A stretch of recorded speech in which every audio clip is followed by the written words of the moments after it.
The thunder shook the old farmhouse like an angry giant trying to break inside. Do-hoon sat alone at his kitchen table, drinking cold tea and listening to the storm. Rain hit the windows so hard that he could not see anything outside. The lights flickered twice, then stayed on. He was used to nights like this. Living alone on a farm in the mountains meant many lonely storms. Do-hoon was 34 years old.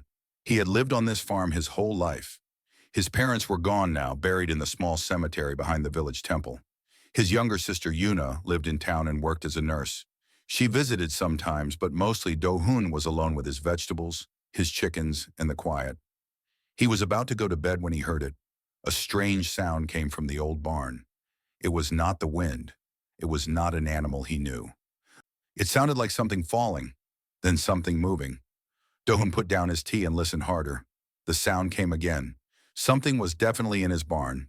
He stood up slowly. The barn was old and full of hay and broken farming tools. Sometimes wild animals got inside during bad weather. A deer once. A family of rabbits many times. But this sound was different. It was too careful, too quiet, like something was trying not to be heard. Do-hoon grabbed his flashlight from the drawer. Then he took his grandfather's old farming tool from the wall. It was heavy and made of iron. He had never used it as a weapon, but tonight he felt he might need it. He put on his boots and his rain jacket. Then he opened the back door and stepped into the storm. The rain hit him immediately. It was cold and sharp. The wind pushed against him as he walked across the muddy yard toward the barn. The building was dark. Its wooden walls were old and gray. The door was closed, but Do-hoon noticed it was not locked. He always locked it. Someone had opened it. His heart beat faster. He raised the farming tool in one hand and held the flashlight in the other. Then he pushed the door open and stepped inside. The smell of hay and old wood filled his nose. The rain was quieter in here, just a soft drumming on the roof. Do-hoon moved the flashlight slowly across the barn. He saw hay bales stacked against the wall. He saw his old tractor covered in dust. He saw broken chairs and empty boxes. Everything looked normal. Then the light caught something in the corner. Do-hoon stopped breathing. There was a small figure curled up behind the hay bales. At first, he thought it was a child. But then the figure moved, and the flashlight showed its face. It was not human. The creature had blue-gray skin that looked soft like flower petals. Its eyes were large and silver, reflecting the flashlight like mirrors. It had no hair, just smooth skin over a small round head. Its body was thin and wrapped in some kind of torn cloth that looked like nothing Do-hoon had ever seen. The creature was shaking. It was afraid. Do-hoon could not move. His mind tried to understand what he was seeing, but it could not. This was impossible. Things like this did not exist. They were only in movies and stories. But the creature was real. It was right there, looking at him with those big silver eyes full of fear. The creature made a small sound. It was not a scream. It was more like a whimper, like a scared puppy. It pressed itself harder against the wall, trying to disappear into the hay. Do-hoon realized that this thing, whatever it was more afraid of him than he was of it. He lowered the farming tool slowly. He did not know why he did it. His body just moved on its own. He also lowered the flashlight a little, so it was not shining directly into those strange silver eyes. "Hello," he said quietly. His voice sounded strange in the dark barn. "I am not going to hurt you." The creature stared at him. It did not run. It did not attack. It just watched him with those huge eyes. Then very slowly, it opened its mouth. "Please," it said. Do-hoon felt his legs go weak. It could speak. It spoke his language. The word was broken and strange, like someone who had just learned to talk, but it was clear enough. "Please," the creature said again. Its voice was high and soft, like a young girl. "Help!" Do-hoon took a careful step closer. The creature flinched but did not run. Up close, he could see it better. It was small, maybe the size of a 10-year-old child. Its silver eyes had small black centers that moved as they watched him. There were tiny marks on its arms, like cuts or burns. It was hurt. "Who are you?" Do-hoon asked. "What are you?" The creature seemed to struggle with the words. It opened and closed its mouth several times. Then it said, "Lyra. I am Lyra." A name. The creature had a name. Somehow that made everything feel more real. This was not just a strange thing hiding in his barn. This was someone named Lyra. Lyra, Do-hoon repeated. He crouched down so he was not standing over her. Where did you come from? Lyra pointed up toward the ceiling. Toward the sky. Do-hoon felt a cold feeling spread through his chest. He understood. This creature came from up there, from space, from somewhere beyond the stars. It was impossible, but it was true. Are you alone? He asked. Lyra's silver eyes suddenly filled with water. Tears. Do-hoon had not expected that. He did not know aliens could cry, but they could. The tears ran down her blue-gray cheeks like tiny rivers. My mother, Lyra whispered. Her voice broke on the words. My mother is dying. Outdoors, in the forest. She is hurt. She cannot move. Please, please help. The words hit Do-hoon like a punch to the stomach. A mother. There was another one out there. Hurt, maybe dying, in this terrible storm. He looked at Lyra. She was just a child. A scared child whose mother was in danger. It did not matter that she was not human. It did not matter that this was impossible. Right now, in this moment, she was just a little girl asking for help. Do-hoon stood up. He held out his hand toward Lyra. She looked at it with confusion at first. Then slowly she reached out and took it. Her hand was cool and smooth, with 4 long fingers instead of 5. But it felt real. It felt alive. Show me where she is, Do-hoon said. And together they walked out into the storm. The rain was falling so hard that Do-hoon could barely see the path in front of him. He held Lyra's small hand tightly as they ran toward his old truck. The vehicle was parked near the side of the house. It was 20 years old and made strange noises when it started. But it worked. That was all that mattered right now. Do-hoon opened the passenger door and lifted Lyra inside. She was so light, like she weighed almost nothing. She looked around the truck with wide eyes, touching the seats and the dashboard with curiosity. She had probably never seen anything like it before. Stay here, Do-hoon said. I need to get something. He ran back to the house and grabbed a thick blanket, a bottle of water, and the first aid kit from under the bathroom sink. He did not know if human medicine would work on aliens, but he had to try something. He also took his phone from the table. For a moment he thought about calling someone, the police, the army, anyone. But then he remembered Lyra's face, the fear in her silver eyes.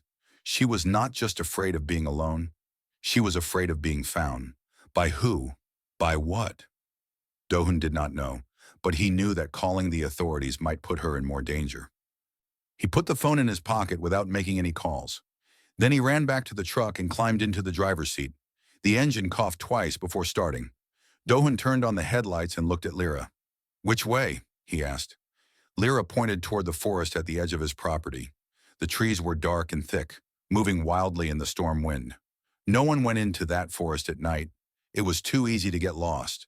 But Do-hoon had grown up exploring those woods. He knew the paths better than anyone. He drove the truck onto the muddy road and headed toward the trees. The headlights cut through the rain like 2 weak swords. The windshield wipers moved back and forth, fighting against the water. How far? Do-hoon asked. Lyra held up 2 of her 4 fingers. Do-hoon guessed she meant 2 kilometers, maybe 2 miles. He was not sure. He just kept driving.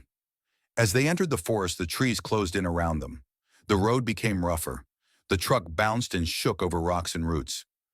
Do-hoon had to drive slowly to avoid getting stuck in the mud.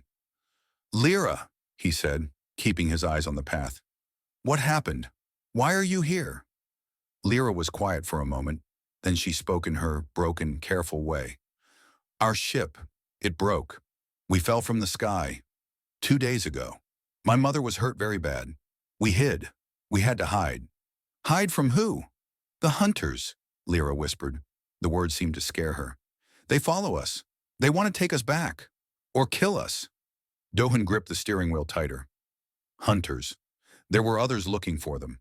Others who wanted to hurt them. He was not just helping a lost child.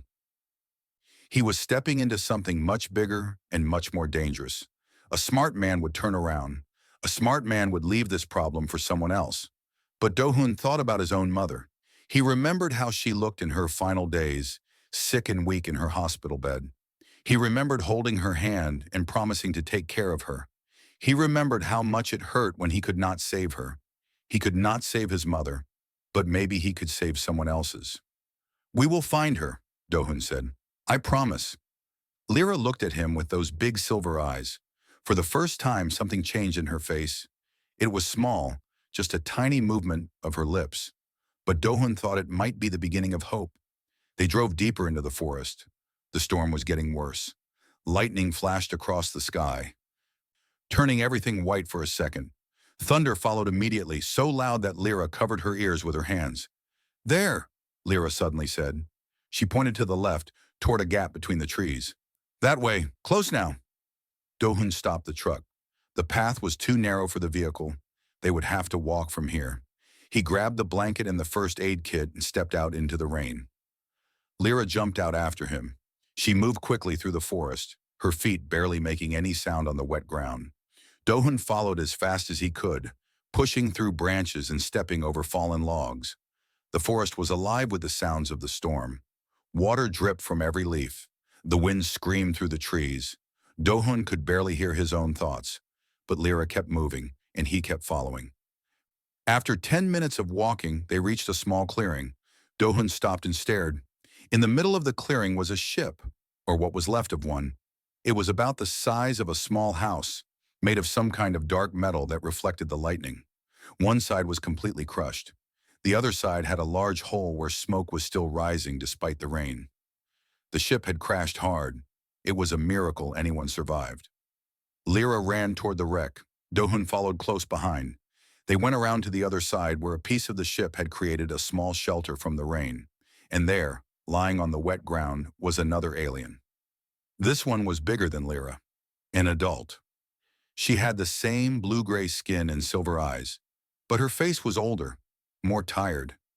She was lying on her back, her chest rising and falling with slow, painful breaths. Her left arm was bent at a wrong angle. There were burns on her neck and chest. Dark blue liquid, probably blood, had soaked into the ground around her. "Mother!" Lyra cried out. She fell to her knees beside the woman and grabbed her hand. The woman's silver eyes opened slowly. They moved first to Lyra, then to Do-hun. When she saw him, fear crossed her face. She tried to move, tried to get up, but she was too weak. "No," she whispered. Her voice was deeper than Lyra's, but just as broken. "You cannot be here. You must go. They will come. They will hurt you." Do-hun knelt down beside her. Up close, he could see how bad her injuries really were. She needed real medical help, not a first aid kit. She needed a hospital, but he could not take an alien to a hospital. He would have to find another way. "I am not leaving you here," Do-hun said firmly. "My name is Do-hun. I am going to help you." The woman stared at him. Her silver eyes searched his face, looking for something. Lies, maybe, or danger, but she seemed to find neither. "Why?" she asked. "Why would you help us? You do not know us. We are not your kind." Do-hun looked at Lyra, who was still holding her mother's hand. Then he looked back at the woman. "Because your daughter asked me to," he said simply, "and because I know what it feels like to watch your mother suffer." The woman's eyes filled with tears. She did not say anything else. She just closed her eyes and nodded slowly. Do-hun stood up and looked around. The rain was getting lighter. The storm was passing, but that also meant the night would get darker. They needed to move now. "Can you walk?" he asked the woman. She shook her head weakly. "No, my legs. I cannot feel them." Do-hun took a deep breath. Then he bent down and carefully lifted the woman in his arms. She was heavier than Lyra, but still lighter than a human her size. She made a small sound of pain but did not scream. "Hold on to me," Do-hun said. "I will carry you." And so he did. Through the dark forest, through the mud and the rain, Do-hun carried the alien woman in his arms while her daughter walked beside them. It took almost an hour to get back to the truck. His arms burned, his back screamed, but he did not stop. He put the woman gently in the back seat of the truck. Lyra climbed in beside her, holding her mother's hand. Do-hun got behind the wheel and started the engine. As they drove back toward the farm, Do-hun made a decision. He could not do this alone. He needed help. Real help. He took out his phone and dialed his sister's number. Yuna answered on the third ring. Her voice was tired but worried. Dohun? It is the middle of the night. What is wrong? Dohun looked in the rear-view mirror at the two aliens in his back seat. One was a child. One was dying. Both were counting on him. Yuna, he said, I need you to come to the farm. Now. Someone is hurt very badly, and please, do not tell anyone. Yuna arrived at the farm just as the sun was beginning to rise. The storm had passed, leaving the world wet and quiet. She parked her small car next to Dohun's truck and ran toward the house. She was still wearing her work clothes from the hospital. She had not even stopped to change. Dohun met her at the door. His face was tired and pale. His clothes were still wet from the rain. But there was something else in his eyes, something Yuna had never seen before. It looked like fear mixed with determination. What happened? Yuna asked. Who is hurt? Did you call an ambulance? Dohun shook his head. I could not call anyone. You will understand when you see. He led her through the house to his bedroom. Yuna prepared herself for something bad. A farm accident, maybe. A broken bone or a deep cut. She had seen many injuries working as a nurse. She thought she was ready for anything. She was wrong. When Dohun opened the bedroom door, Yuna saw the two figures on the bed. One was small, like a child, sitting at the edge and watching with huge silver eyes. The other was lying down, covered with a blanket, clearly in great pain. Both of them had blue-gray skin that looked nothing like any human skin Yuna had ever seen. Yuna stopped walking. Her medical bag fell from her hand and hit the floor with a soft thud. She tried to speak, but no words came out. Her mouth opened and closed like a fish out of water. I know, Dohun said quietly. I know how this looks. But please, Yuna. She is dying. Her daughter asked me to help them. I could not say no. The small one, the child, looked at Yuna with those strange silver eyes. Then she spoke in broken but clear words. Please, help my mother. Please. Yuna felt her heart breaking. The voice was so young, so scared. It did not matter that this child was not human. She was still a child, still afraid of losing her mother. Yuna took a deep breath. She picked up her medical bag from the floor. Then she walked toward the bed and looked down at the injured alien. The woman was in bad shape. Yuna could see burns on her neck and shoulders. Her left arm was broken in at least 2 places. Her breathing was shallow and uneven. And there was a dark blue liquid seeping through the bandages Dohun had tried to wrap around her body. Blood. Alien blood. How long has she been like this? Yuna asked. Her voice was shaking, but her hands were steady. This was what she was trained to do. 2 days, Dohun answered. They crashed in the forest. She has been lying out there in the cold and rain. Yuna felt sick. 2 days with these injuries and no treatment. It was amazing the woman was still alive. The alien woman opened her eyes slowly. Her silver gaze moved to Yuna's face. She seemed confused and afraid. Another human, she whispered. You bring more of your kind here. Why? She is my sister, Dohun said. She is a nurse. She can help you. The woman shook her head weakly. Your medicine will not work on my body. We are different inside. You cannot heal me. Yuna sat down on the edge of the bed. She looked directly into the woman's silver eyes. Maybe I cannot heal you completely, but I can try to stop the bleeding. I can clean your wounds. I can set your broken bones. Will you let me try? The woman stared at her for a long moment. Then slowly she nodded. Yuna opened her medical bag and got to work. She started by examining the wounds more carefully. The burns were bad but not infected. The broken arm needed to be set before the bones started healing wrong. The internal injuries were harder to understand. Yuna could not know what was normal for an alien body and what was damaged. What is your name? Yuna asked as she worked. Vela, the woman answered. My name is Vela. Vela, I am Yuna. I am going to help you, but I need you to tell me if something feels wrong. Can you do that? Vela nodded. Her silver eyes watched every move Yuna made. The work was slow and difficult. Yuna had to guess at many things. She did not know if human antiseptic would burn alien skin. She did not know if human painkillers would help or hurt. But she tried everything carefully, watching Vela's reactions. The child Lyra stayed close the whole time. She held her mother's hand and whispered soft words in a language Yuna did not understand. It sounded like music, like water flowing over stones. Whatever she was saying, It seemed to comfort Vela. Dohun stood in the corner of the room, watching silently. He had not slept all night. His eyes were red and tired, but he refused to leave. After 3 hours of work, Yuna finally sat back. She had done everything she could. The wounds were clean and bandaged. The arm was set as well as possible and wrapped in a splint. She had given Vela a small amount of human painkiller, which seemed to help a little. She needs rest, Yuna said to Dohun. A lot of rest. And fluids. I do not know what she can eat or drink, but she needs something. Water, Vela said weakly. We can drink water. Food is harder. We eat different things. Dohun went to the kitchen and brought back a glass of water. Lyra helped her mother sit up a little to drink it. Vela drank slowly, her eyes closing with relief. Thank you, she whispered. Both of you. I did not expect kindness from your species. Yuna frowned. Why? What do you know about humans? Vela was quiet for a moment. Then she spoke, her voice tired but clear. We have watched your planet for a long time. We have seen your wars, your violence, your cruelty to each other and to other creatures. We thought you were dangerous, primitive, not worth trusting. Dohun crossed his arms. And now?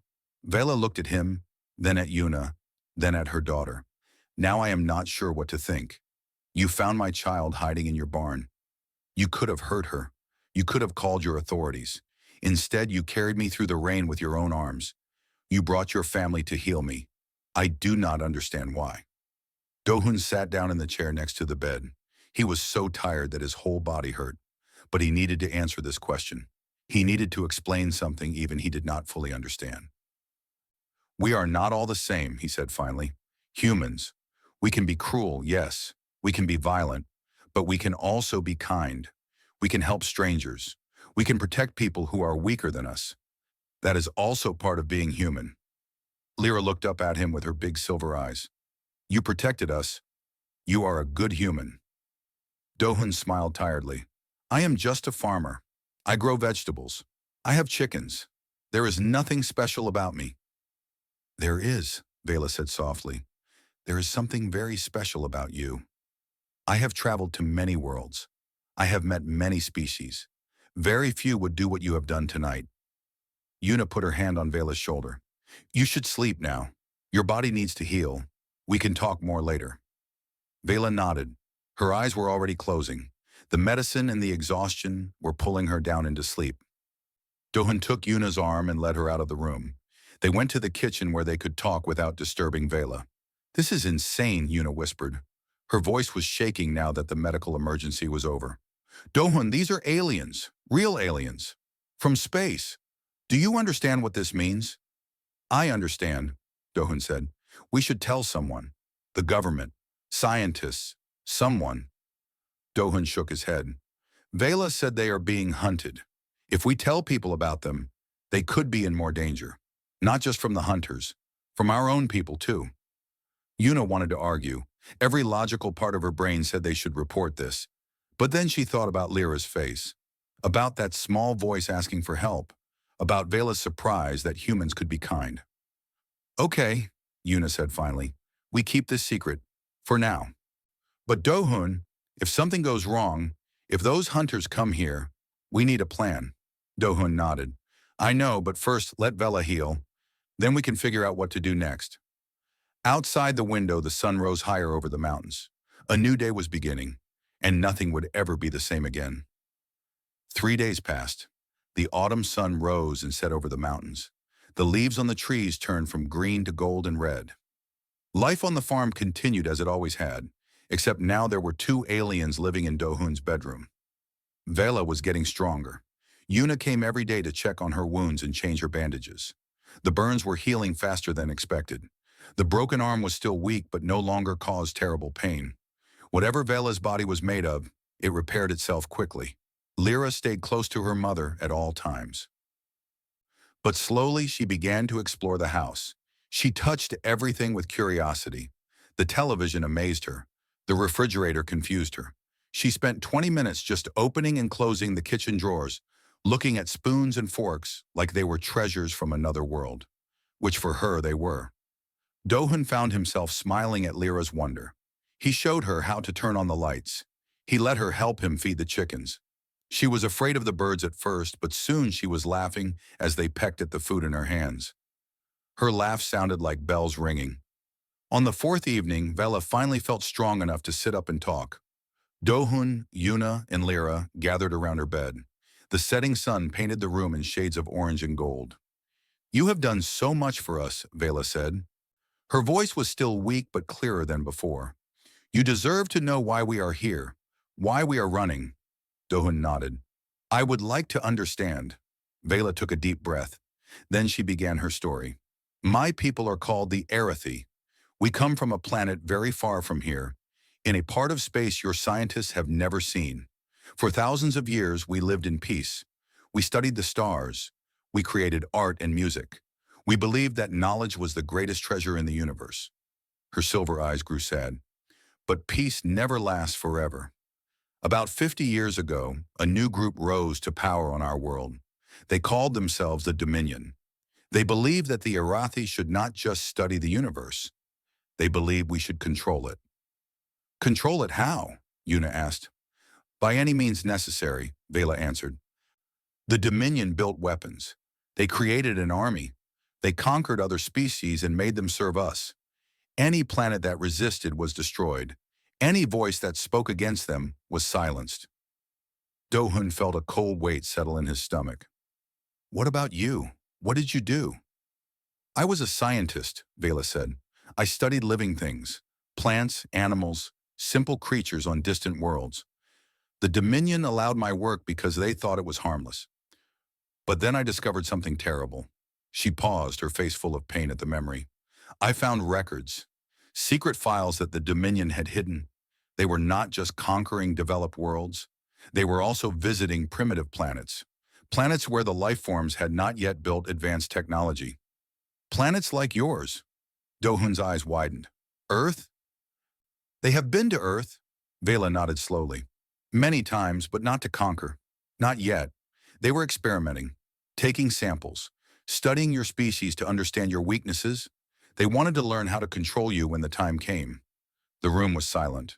Dohun looked at Yuna. Her face had gone pale. "I could not accept this," Vela continued. "These were innocent worlds, innocent people who had done nothing wrong. The Dominion was planning to enslave them simply because they could. I had to do something." "What did you do?" Lyra asked softly. She knew parts of this story, but not all of it. Vela smiled sadly at her daughter. "I tried to tell others. I tried to share what I had found. I thought that if people knew the truth, they would stand against the Dominion. I was wrong." "They did not listen?" Dohun asked. "Some listened. Some even believed me. But they were afraid. The Dominion had too much power. Anyone who spoke against them disappeared. Their families were punished. Their friends were questioned." Vela's voice became bitter. "Fear is a powerful weapon, more powerful than any bomb or army." She looked down at her hands. "When the Dominion learned what I was doing, they came for me. I barely escaped. I took Lyra and we ran. We have been running ever since." "How long?" Yuna asked. "Almost 2 years in your time. We traveled from planet to planet, always staying one step ahead of the hunters. But our ship was old. It was damaged in an earlier chase. When we reached your solar system, it finally gave out. We crashed here." "Why Earth?" Dohun asked. "Of all the places in the universe, why did you come here?"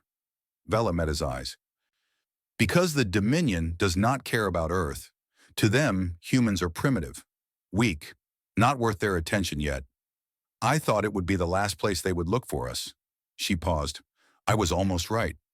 "Almost," Yuna repeated. "The hunters have technology that can track our ship. When we crashed, we sent out a signal. They will find it eventually. They will come here." The words hung in the air like a dark cloud. Dohun stood up and walked to the window. Outside, the sun had almost set. The sky was turning from orange to deep purple. "How long do we have?" he asked without turning around. "I do not know," Vela admitted. "Days, maybe a week. Their ships are fast, but they were far away when we crashed. It depends on how quickly they pick up our trail." Yuna stood up suddenly. "Then we need to leave. We need to hide you somewhere else.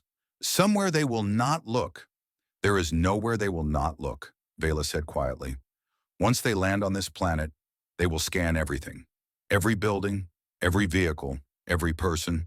They will find us no matter where we hide. So what do we do? Do-hun asked. Just wait for them to come? Vela was quiet for a long moment. Then she said something that surprised everyone. You do nothing. You have already done more than I could ever ask. When the hunters come, Lyra and I will give ourselves up. We will not let them hurt you for helping us. No, Lyra cried out. She grabbed her mother's hand. Mother, you cannot. They will kill you. They will take me away. They will not kill me, Vela said, but her voice was not convincing. And they need you alive, my love. You are valuable to them because of who you are. What does that mean? Do-hun asked. Vela hesitated. She looked at Lyra with love and sadness in her eyes. My daughter is special. Her mind works differently than most Arathi. She can understand and learn any language almost instantly. She can read patterns that others cannot see. The Dominion wants to use her abilities for their own purposes. Do-hun turned away from the window. He walked back to the bed and knelt down so he was at eye level with Vela. Listen to me, he said firmly. You came to my farm. You asked for my help. I gave it. That was my choice. And I am not going to stop now just because things are getting dangerous. You do not understand what they are capable of, Vela said. They will destroy your farm. They will hurt your family. They might even kill you. Maybe, Do-hun admitted. But if I hand you over to save myself, I will have to live with that forever. I will have to look in the mirror every day and see a coward looking back at me. That is not who I am. That is not who we are. He looked at Yuna. She was scared, he could see that. But she nodded. He is right, she said. We are not giving you to those monsters. We will find another way. Vela's silver eyes filled with tears. She had seen many things in her travels across the stars. She had met many different beings, but she had never met anyone quite like these two humans. You are either very brave or very foolish, she whispered. Do-hun smiled. Probably both.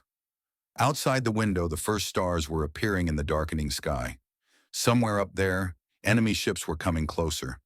But for now, the night was peaceful. Do-hun looked at those distant stars and made a silent promise. Whatever came next, he would face it. He would protect these people who had fallen into his life by accident. Because that was what humans did. They protected the weak. They fought for the innocent. They stood up to bullies even when the bullies were from another world. It was not smart. It was not safe. But it was right. 5 more days passed. Do-hun tried to keep life normal on the farm. He fed the chickens. He harvested the last vegetables of autumn. He fixed the broken fence near the road. But every night he watched the sky, waiting. Vela grew stronger each day. She could walk now, though slowly. Her broken arm was still wrapped tight, but the pain had mostly faded. She spent hours talking with Lyra, teaching her things about their home world. Things the girl might need to know if they ever made it back. Yuna came every evening after her work at the hospital. She brought food and medicine and news from the village. Life in the town continued as normal. No one knew that 2 beings from another world were hiding just a few kilometers away. On the 6th night, the hunters came. Do-hun was sitting on his porch, drinking tea and looking at the stars. It was a clear night. The moon was full and bright. The air was cold enough that he could see his breath. Everything seemed peaceful. Then he saw the lights. 3 bright objects appeared in the sky, moving faster than any airplane. They were not blinking like normal aircraft. They glowed with a steady blue light that hurt to look at directly, and they were coming down, fast. Do-hun stood up. His heart was pounding in his chest. He wanted to run inside and warn the others, but it was too late for that. The lights were already above his farm. One of the objects descended toward his field. It made no sound at all. It simply floated down like a leaf falling from a tree. When it touched the ground, it did so gently, barely bending the grass beneath it. The ship was sleek and dark, shaped like a triangle with rounded edges. It was about the size of Do-hun's barn. Lights pulsed along its surface in patterns he did not understand. A door opened on one side, spilling cold white light into the darkness. Figures emerged. 3 of them. They were tall, much taller than Do-hun. They wore armor that looked like black glass. Their faces were hidden behind smooth helmets that showed no eyes, no mouths, nothing human. They moved with perfect coordination, like machines rather than living things. Do-hun did not run. He walked into the house calmly. "They are here," he said to Yuna, who was sitting in the living room. "Take Vela and Lyra to the basement, the old one with the dirt floor. Close the door and do not come out." Yuna's face went white. "Do-hun, you cannot face them alone." "I am not going to fight them," Do-hun said. "I am just going to talk. Buy you some time. Now go." Yuna wanted to argue, but she saw the look in her brother's eyes. It was the same look their father used to have, the look of someone who had made a decision and would not change it. She ran to the bedroom and helped Vela stand. Lyra grabbed her mother's hand. Together they moved as quickly as they could to the basement door. The last thing Do-hun saw was Lyra's silver eyes looking back at him before the door closed. He took a deep breath. Then he walked outside to meet the hunters. The three armored figures had reached the edge of his property. They stopped when they saw him. The one in front tilted its helmet slightly, as if curious. Then it spoke. The voice that came out was not natural. It sounded like metal scraping against metal, like a machine trying to imitate speech. "Human, you have something that belongs to the Dominion. Give it to us, and you will not be harmed." Do-hun stood his ground. His legs wanted to shake, but he forced them to stay still. "I do not know what you are talking about." The hunter took a step forward. It was so tall that Do-hun had to crane his neck to look at its helmet. "We tracked a crashed vessel to this region. We detected Arathi life signs near your dwelling. Do not lie to us, human. We can read your heat patterns. We can hear your heart beating. We know when you are afraid." "I am not afraid," Do-hun lied. The hunter made a sound that might have been a laugh. "Yes, you are. Your species always is. You are small and weak and fragile. Your lives last barely a moment. You have no technology, no weapons, no power. Why would you not be afraid?" Do-hun clenched his fists. "Because fear is not the same as giving up." The hunter paused. Its helmet turned slightly, as if it was looking at something Do-hun could not see. "Interesting. You show more courage than most of your kind. But courage is meaningless against superior force." "Maybe," Do-hun said, "but you still have not found what you are looking for." The hunter stepped closer. It was now close enough that Do-hun could see his own reflection in that smooth black helmet. "We will search your property. If we find the fugitives, they will be taken. If you have helped them, you will be punished. If you continue to obstruct us, you will be eliminated. These are the only possible outcomes." Do-hun felt his heart pounding so hard he thought it might break through his chest. But he did not move. He did not speak. He just stood there, blocking the path to his house with his ordinary human body. The hunter studied him for a long moment. Then it turned to its companions and made a gesture with one hand. The other two hunters began to spread out, moving toward the barn and the fields. "You waste our time," the lead hunter said. "We will search your buildings. We will scan your land. We will find them eventually. Your delay changes nothing." "Then why are you still talking to me?" Do-hun asked. The hunter tilted its head again. "Because you confuse me, human. You have nothing to gain from this resistance. The fugitives are not your family. They are not your species. They are nothing to you. Yet you stand here like a guardian at the gate. Why?" Do-hun thought about the question. He thought about Lyra's scared face when he first found her in the barn. He thought about Vela's surprise when she realized humans could be kind. He thought about his mother dying slowly in a hospital bed and how helpless he had felt then. "Because someone asked me for help," Do-hun said finally. "And I said yes. Where I come from, that means something." The hunter was silent for several seconds. Then it spoke again. And this time its mechanical voice had a different tone, something almost like respect. "You are either very brave or very stupid. I have been told that before." The hunter stepped back. "We will continue our search. Stay out of our way, human. My patience has limits." It walked past Do-hun toward the house. The other hunters were already searching the barn, throwing hay bales aside and scanning the walls with blue lights from their helmets. They were thorough. They were efficient. They looked in every corner, every shadow, every possible hiding place. But they did not find the basement. Do-hun had built that basement himself years ago. The door was hidden behind an old bookshelf. The walls were thick earth and stone.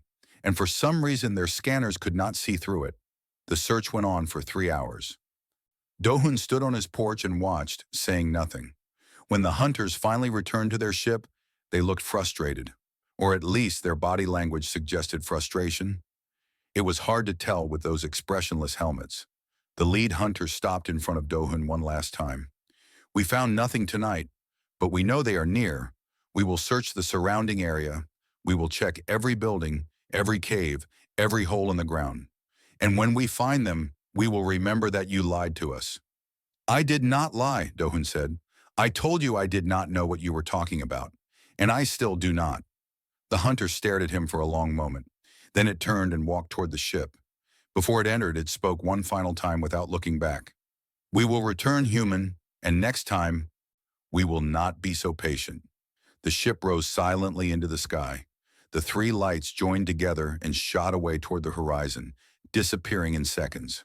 Do-hoon waited until they were completely gone.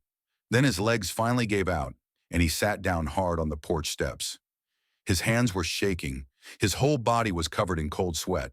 But he was alive, and so were Vela and Lyra. For now. The basement door opened, and Yuna ran out. She threw her arms around Do-hoon and held him tight. "You idiot," she whispered. "You absolute idiot. You could have been killed." Do-hoon laughed weakly.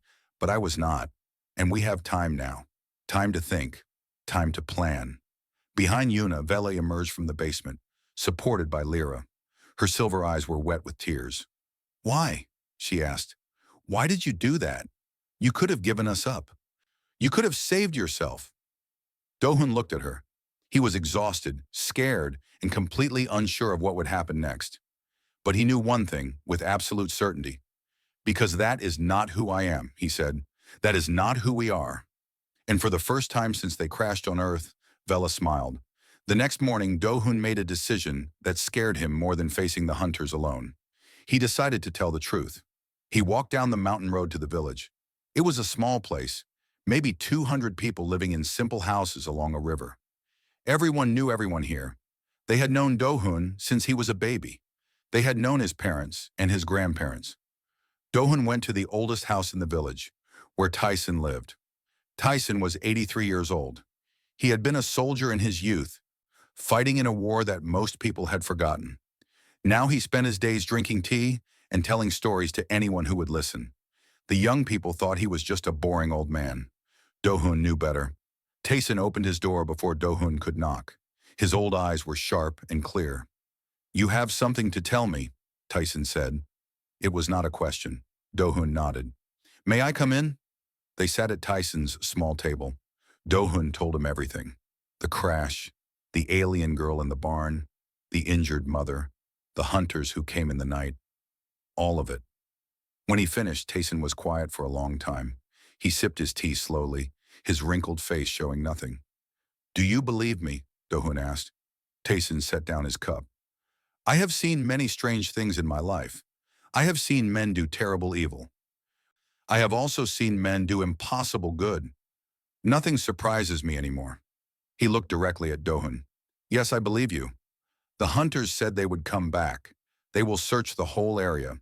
They will find Vela and Lyra eventually." "What do you want to do?" Tyson asked. Do-hoon took a deep breath. "I want to protect them, but I cannot do it alone. I need help." Tyson nodded slowly. "And you want the village to help?" "I know it is a lot to ask. These beings are strangers. They are not even human. Why should anyone risk themselves for them?" Tyson smiled. It was a small, tired smile, full of memories. "Let me tell you a story.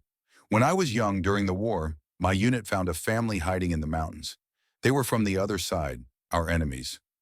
Our commanders ordered us to kill them." His old hands tightened around his teacup. "There was a little girl with them. She could not have been more than 5 years old. She looked at me with such fear, such terror. I can still see her face when I close my eyes at night." "What did you do?" Do-hoon asked. "I let them go. I told my commanders we found nothing. I lied and I broke my orders, and I risked everything." Tyson met Do-hoon's eyes. "Because she was a child. Because she was afraid. Because it was the right thing to do. And I knew it in my heart." He stood up slowly, his old bones making quiet sounds of protest. I will talk to the village. I will tell them what you have told me. The decision will be theirs, but I will tell them my opinion. What is your opinion? Tyson put his hand on Do-hoon's shoulder.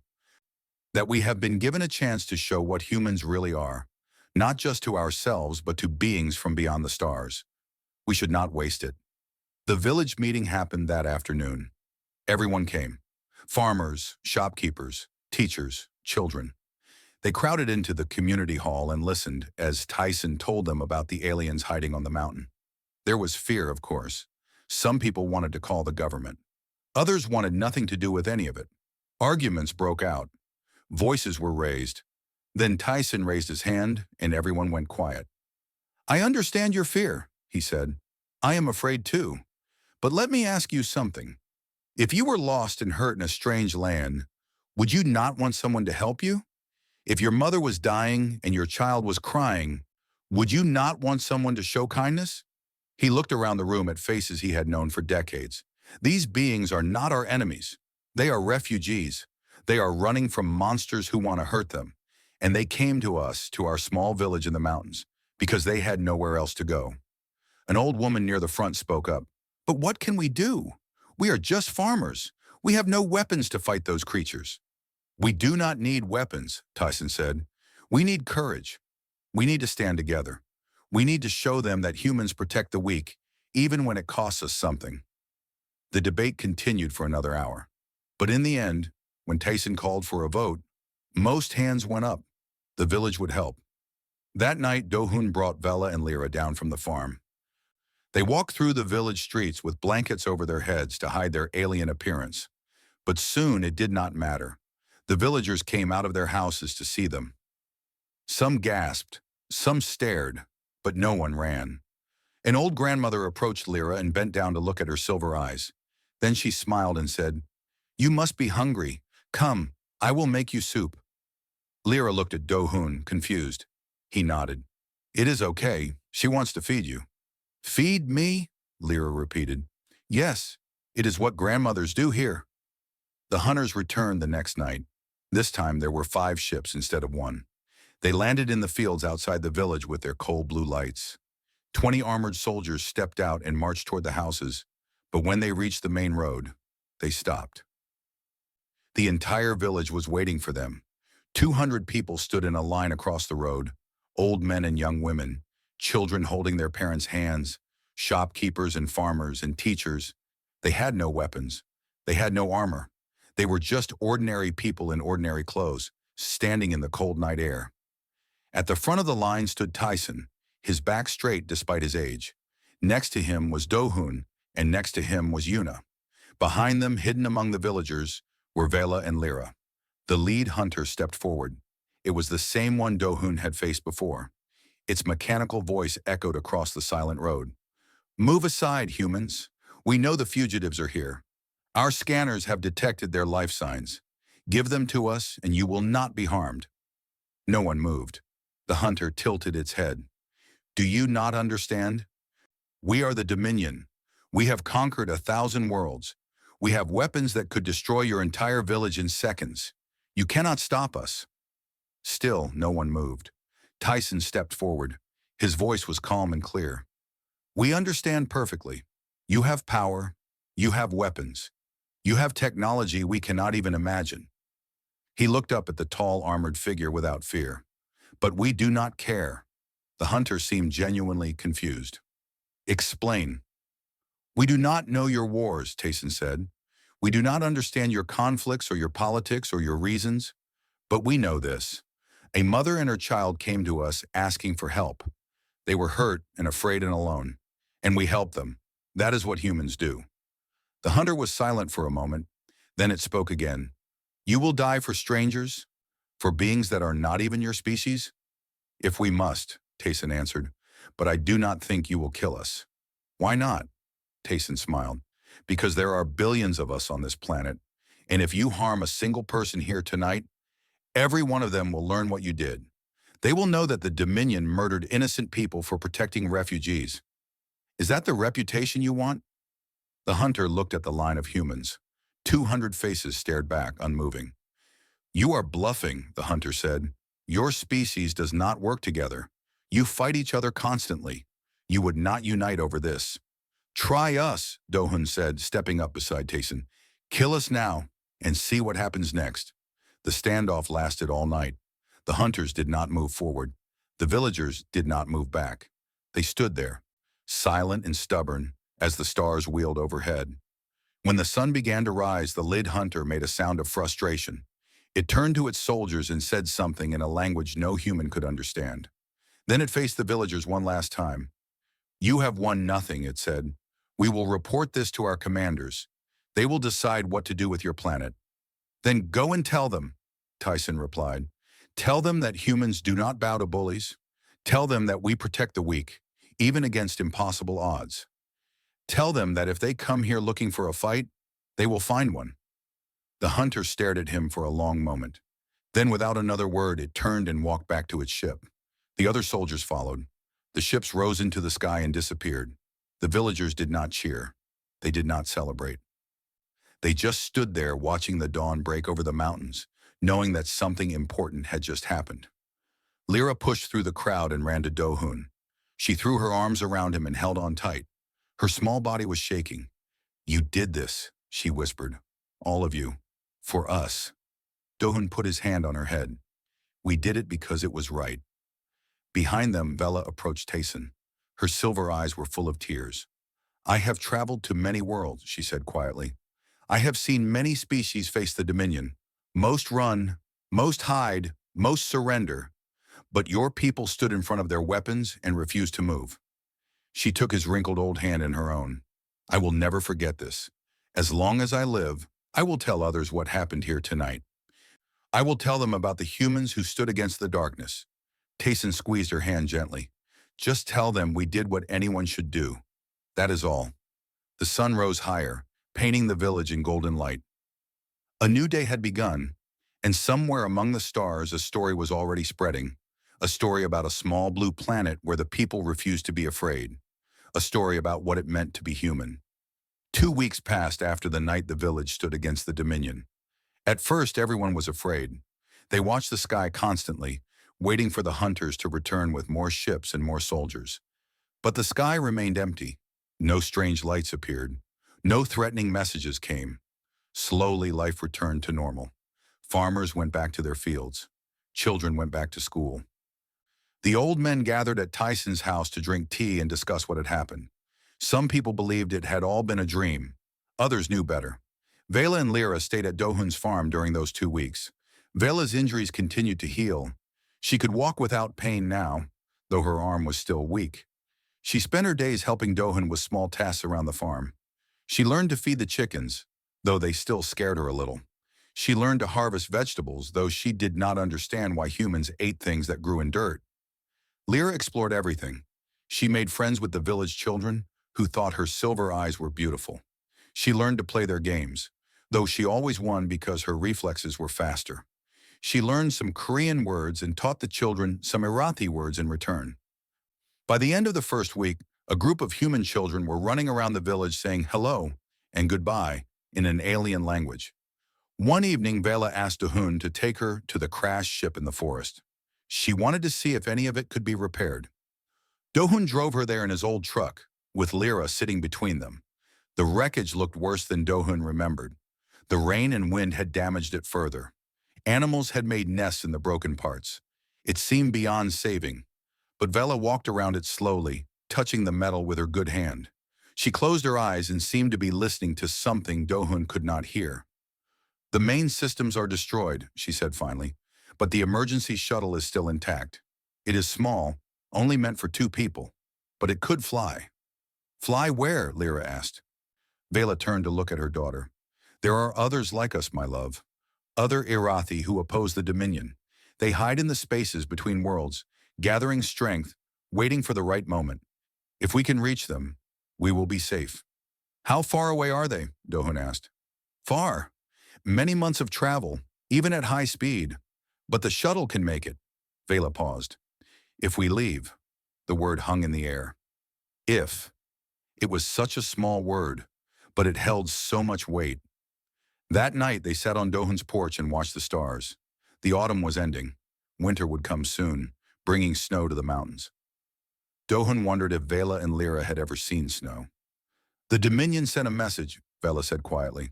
I intercepted it on the ship's emergency receiver. Dohun felt his stomach tighten. What did it say? It said that Earth has been classified as a problem world. They have decided that invading your planet would cost more than it is worth. Your species is too stubborn, too unpredictable, too willing to fight for things that do not benefit you directly. She smiled slightly. They called you illogically compassionate. They meant it as an insult. Dohun laughed. I will take that as a compliment. You should. In all my travels, I have never seen a species confuse the Dominion so completely. They understand conquest. They understand power. They understand fear.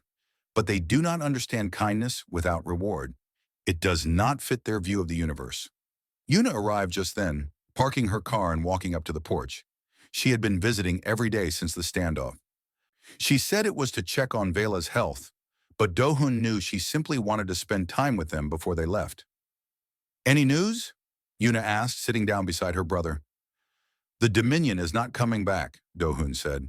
Apparently we are too annoying to invade. Yuna laughed, but there was sadness in it. She knew what was coming next. Vela took a deep breath. We need to leave soon. The shuttle's power cells are charging from sunlight. In 3 days they will be full. We should go then, before the Dominion changes its mind. 3 days, Dohun repeated. The words felt heavy in his mouth. Lyra had been sitting quietly, but now she spoke. I do not want to go. Everyone turned to look at her.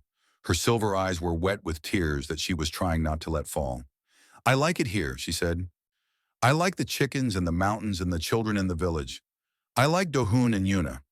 I do not want to fly away into the dark and never see them again. Vela pulled her daughter close. I know, my love, I know. But we cannot stay. The Dominion might return. And even if they do not, this world is not ready for us. Humans need time to grow, to reach the stars on their own. We cannot interfere with that. Why not? Lyra asked. Because it would change them. It would change the way they develop, the choices they make. Humans must find their own path. That is what makes them special. Dohun stood up and walked to the edge of the porch. He looked out at his farm, at the fields he had worked his whole life, at the mountains that had always been his home. Then he turned back to face Vela and Lyra. She is right, he said. You need to go. You need to find the others who are fighting against the Dominion. That is more important than staying here. Lyra wiped her eyes. But what about you? What will you do? Dohun smiled. What I have always done. Grow vegetables, raise chickens, watch the stars. He paused. And wait. Wait for what? Lyra asked. For you to come back. When the stars are safer, when the Dominion is gone, you promised you would return to thank us properly. I am going to hold you to that promise. Vela stood up and walked to Dohun. She was taller than him, even without her full health. Her silver eyes looked into his ordinary human eyes. I have lived for many years, she said. I have seen wonders beyond your imagination. Cities of crystal floating in the clouds. Stars being born in clouds of fire. Life in forms you could never dream of. She put her hand on his shoulder. But I have never seen anything more wonderful than what you did for us. Dohun did not know what to say, so he said nothing. He just nodded. 3 days later, Dohun drove Vela and Lyra back to the forest. The whole village came to say goodbye. They brought food and gifts and warm clothes for the journey. The village grandmother gave Lyra a small doll made of cloth. The children gave her drawings they had made. Tyson gave Vela a small stone from the village river. To remember us, he said. The shuttle was small and shaped like a teardrop. It had just enough room for 2 people and some supplies. It looked fragile compared to the Dominion ships, but Vela said it was strong enough. Dohun helped them load their things. There was not much, some food, some water. The medical supplies Yuna had given them, the drawings from the children, the stone from Tayson. When everything was ready, Lyra ran to Dohun and hugged him tighter than she had ever hugged anyone. She was crying now, not trying to hide it anymore. Thank you, she whispered. Thank you for finding me in the barn. Thank you for not being afraid of me. Thank you for being a good human. Dohun held her small body against his chest. He could feel her heartbeat, fast and strong, different from a human heartbeat, but alive, real. "Thank you for asking me for help," he said. "Thank you for giving me a chance to do something that mattered." He let her go and she ran back to her mother. Vela looked at the crowd of humans who had gathered to say goodbye. Farmers and shopkeepers and children and old people. None of them special. All of them extraordinary. "I will tell the others about you," she said. "I will tell them that on a small blue world at the edge of the galaxy, there lives a species called humans. I will tell them that these humans are brave and kind and stubborn. I will tell them that they stood against the Dominion without weapons or technology, armed with nothing but courage and compassion." She paused, her voice thick with emotion. "And I will tell them that one day when humans reach the stars, they will be the greatest friends the galaxy has ever known." The shuttle door opened. Vela and Lyra climbed inside. Through the small window, Dohun could see Lyra waving, her silver eyes still wet with tears. The shuttle rose slowly into the morning sky. It made no sound, just like the Dominion ships, but somehow it felt different, warmer, more hopeful. Yuna came to stand beside Dohun. Together they watched the shuttle climb higher and higher until it was just a tiny point of light among the clouds. "Do you think we did the right thing?" Yuna asked. Dohun watched the light grow smaller. Soon it would disappear into the blue sky. Soon Vela and Lyra would be gone, traveling toward adventures he could not imagine. "Yeah," he said quietly. "I think we did." The light vanished. The crowd began to disperse, talking quietly among themselves. They would tell this story for generations. They would tell their children and grandchildren about the night they stood against the hunters from the stars.